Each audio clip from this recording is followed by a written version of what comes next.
آپ اتنی پریشان کیوں لگ رہی ہیں؟ مجھے میری اردو کی ٹیچر نے سیاق و سباق یاد کرنے کے لیے دیا ہے، جو کہ مجھے پتہ ہی نہیں کہ کیا ہے۔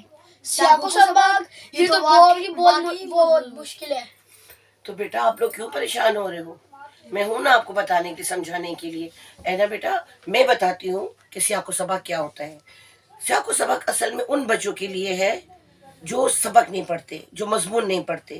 تو جب وہ سبق نہیں پڑھتے، مضمون نہیں پڑھتے، تو انہیں سمجھ ہی نہیں آتی کہ مضمون میں اور سبق میں کیا بتایا گیا ہے۔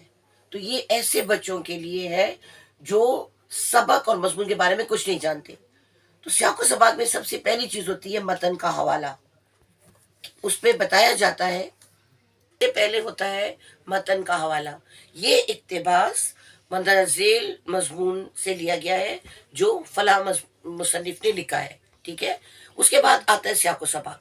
سیاق و سباق کا مطلب ہے اگلا اور پچھلا حصہ، یعنی جو تھوڑا سا پہلے مضمون ہو چکا ہے اور جو تھوڑا سا بعد میں ہو چکا ہے، سیاق و سباق میں آپ اسے بیان کریں گے۔ پھر جہاں سے وہ اقتباس لیا گیا ہے آپ اس کو اس کے ساتھ جوڑیں گے۔ اس کے بعد آ جائے گی وضاحت۔ اب وضاحت میں دو باتیں ہوتی ہیں، دو چیزیں دی جاتی ہیں۔ ایک آپ کو واقعہ دیا جاتا ہے جس واقعے کو آپ نے بیان کرنا ہوتا ہے، اور دوسرا مشکل الفاظ ہوتے ہیں اور آپ نے مشکل الفاظ کی تشریح کرنی ہوگی، مشکل الفاظ کے میننگ لکھنے ہوں گے۔ تو ہے نا بیٹا، آپ کو ٹیچر نے مشکل الفاظ کے مطلب تو کروائے ہوں گے، تو وہ تو آپ کو آتے ہوں گے۔ تو مجھے امید ہے اب آپ کو متن کا حوالہ، سیاق و سباق سمجھ آ گیا ہوگا۔ جی یہ تو ہمارے لیے بھی آسان ہوگا، یہ تو ہمارے لیے بھی آسان ہوگا۔ جب ہم بڑی کلاس میں جائیں گے تو ہمیں آ جائے گا، یاد رہے گا۔ ہے نا؟ آپ کو سمجھ آ گئی سیاق و سباق کی؟ جی چلیے بہت اچھا ہے۔